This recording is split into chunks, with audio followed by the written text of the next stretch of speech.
Euzu billahi mineşşeytanirracim. Bismillahirrahmanirrahim. Elhamdülillah ve salatu ve selamu ala Resulillah. Değerli arkadaşlar, Hazreti Ali'den hikmet parıltıları okumalarımızın 70.sini yapmak üzere birlikteyiz. Takip ettiğimiz kitap Hazreti Ali'den hikmet parıltıları, 2006 yılında Sebat yayınlarında neşredilmiş bir kitabım.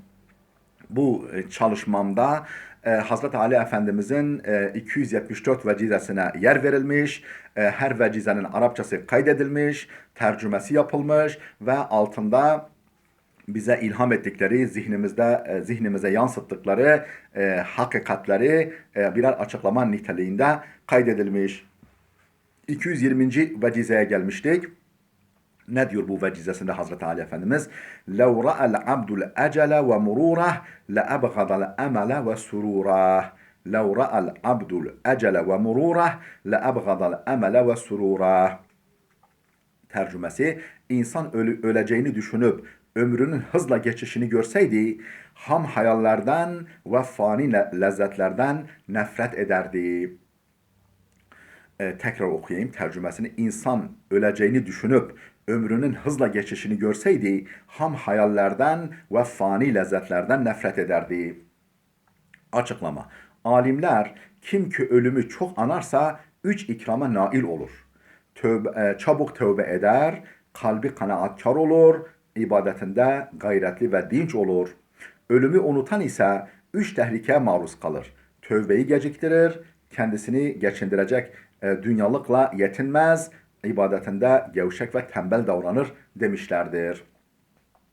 İslam büyükleri ölümü düşünmenin en etkili yolunu hem kendi hayatlarında yaşayarak gösterdikleri gibi hem kendi hayatlarında yaşayarak gösterdikleri gibi bunu eserlerine kaydetmeyi de ihmal etmemişler.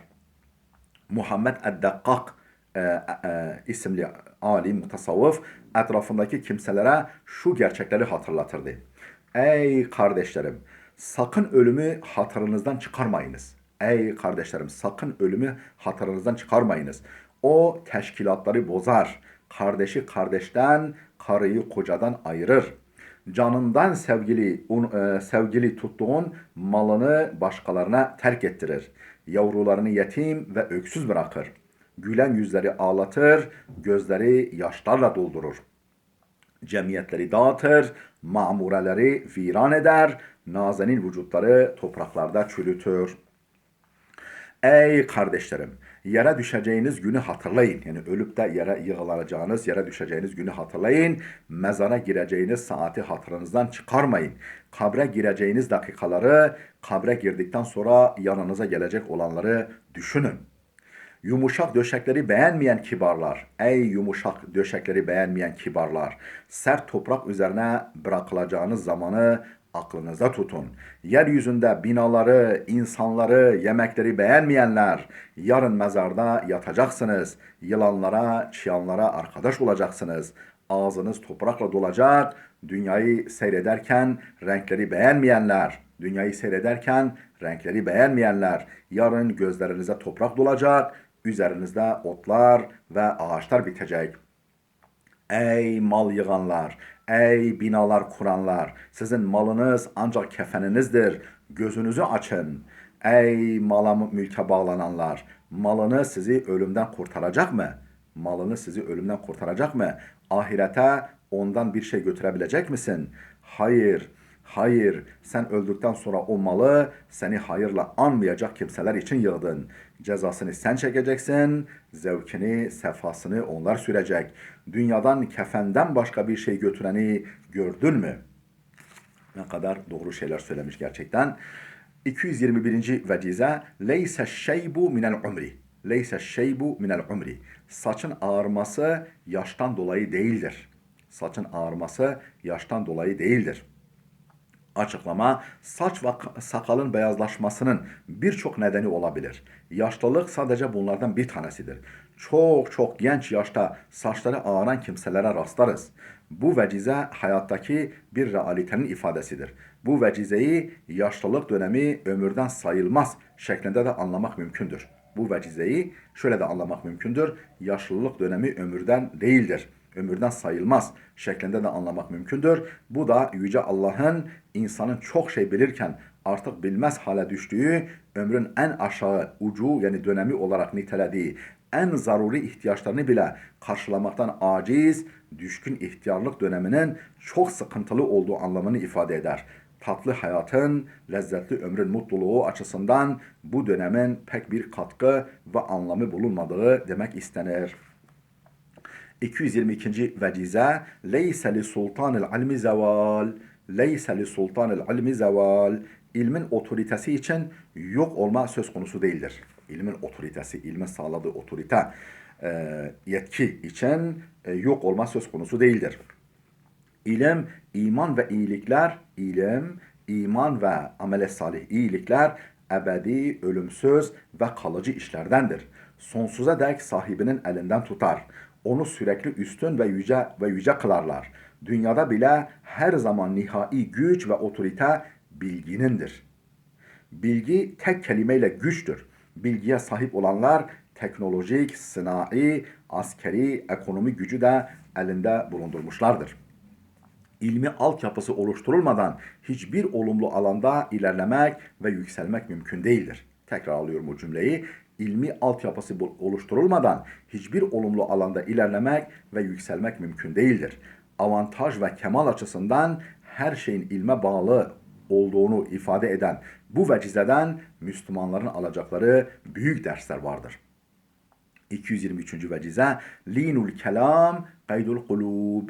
Linul kelam kaydul kulub. Ne demek? Yumuşak söz kalplerin bağıdır, kalplerin kemendidir. Efendim, kalpleri çelmenin, gönülleri çelmenin yoludur. Yumuşak söz. Açıklama: güzel, tatlı ve yumuşak söz gönüllerin kemendidir. Gönüller onunla çelinir. Ruhlar onunla fethedilir. Kalplere onunla nüfuz edilir. Tatlı söz yılanı bile deliğinden çıkarır demişler. Sevilmeyi, dostlarımızın çok olmasını, bir ömür boyu yalnız kalmamayı istiyorsak tatlı dilli ve yumuşak sözlü olmaya özen göstermeliyiz. Yüce Allah Hazreti Musa ve kardeşleri Hazreti Firavun'u özür dilerim. Yüce Allah Hazreti Musa ve kardeşi Hazreti Harun'u Firavun gibi bir büyük kafire gönderirken bile ona yumuşak söylemelerini istemiştir.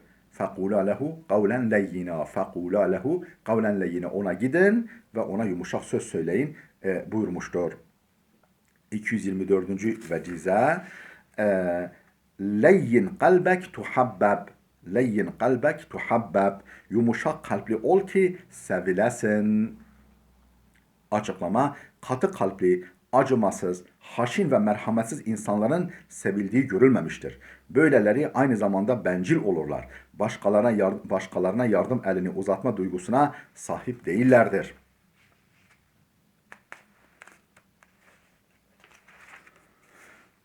Oysa seven ve sevgisinin gereğini yapan sevilir. Seven ve sevgisinin gereğini yapan sevilir. Sıcak, içten ve samimi davranan er veya geç aynı şekilde karşılık görür. Yumuşak bir kalpten süzülen sımsıcak bir şefkat hüzmesi insanların kalbinde bize karşı sevgi çiçekleri açtırır. Şefkat öyle bir dildir ki sağır da işitebilir, kör de okuyabilir. Mark Twain. Yumuşak kalpliliğin ve şefkatin ıstırap dindirmedeki büyük etkisi açısından da insanı sevdirmede rolü vardır. Istırapları dindiren paradan çok şefkattır. Istırapları dindiren paradan çok şefkattır. Kim demiş bunu? Jean-Jacques Rousseau. Değerli dostlar, burada dursun. Gelecek oturumumuza kadar Allah'a emanet olun.